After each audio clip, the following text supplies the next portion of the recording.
Lord, alam kong hindi mo ako iniwan sa mga problema ko. Lord, salamat sa pagsama mo sa akin sa maghapong ito. Alam ko po, Lord, na hinding-hindi ako mabibigo. Hinding-hindi ako maiiwan mag-isa. Alam ko, Lord, na tutulungan mo ako.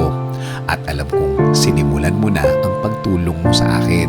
Patawad, Lord, dahil nagiging emotional na naman ako, nagiging maramdamin. Simula sa gabing ito, ikaw at ikaw na ang aking iisipin. Ikaw at ikaw ang iisipin kong magiging kakampi ko para malampasan ko ang sitwasyong ito.